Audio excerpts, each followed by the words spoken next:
My name is Mike Ormsbee. I'm an associate professor at Florida State University and the associate director of the Institute of Sports Sciences and Medicine. So my research focus deals in three areas, so body composition change, health change, and performance. And we define performance in a broad scale. It could be for athletes, certainly getting faster, bigger, stronger, but we also define performance for clinical populations that are just trying to take more steps in a day or have a healthier lifestyle or just a better well-being overall.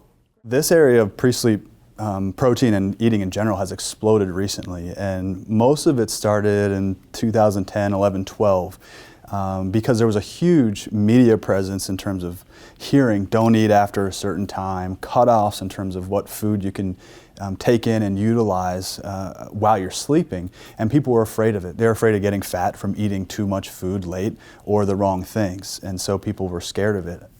But it turns out that when I started looking around with the athletes that we were working with every day, they ate all the time at night, and so there was a huge difference between what people are eating at night, the type of food they're eating, the amount of food they're eating, and the outcome that comes from that. The original work was in people who had night shift employment or something called nighttime eating syndrome, where they ate a large percentage of their total daily intake came in the late evening. So clearly there's data that shows that that's not a great idea to have huge mixed meals, meaning proteins, fats, and carbohydrates late at night all together. However, protein-specific meals, and that's to date been primarily with shakes, powders, and making that into a drink, have now been going for 5, 6, 7 years of showing consistent either benefits or at least no detriment.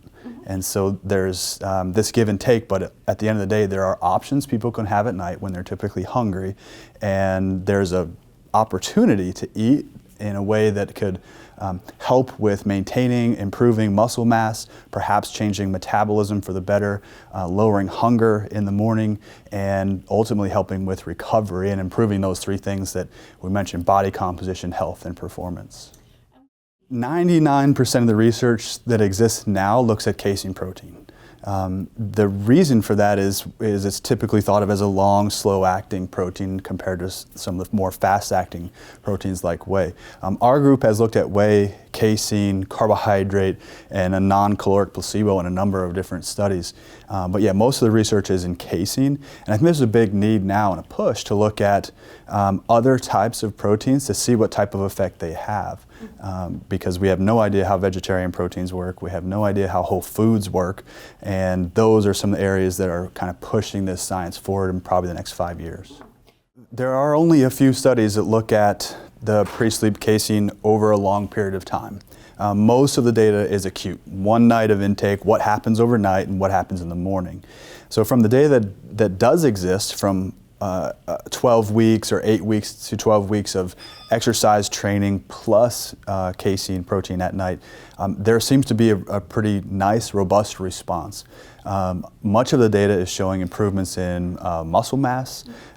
There's also data showing improvements in strength, and these are outcomes people are looking for. This gets complicated a little bit in that most of the data does not compare it, nighttime eating, to a different time of day. And so that's also where some of the literature is going. But when you look at just a night standpoint and an opportunity when people might be fasted for 7 to 8 hours of time, there really seems to be no reason not to pursue taking a casein protein before sleep, because it looks like, one, it might help, and two, it won't hurt you.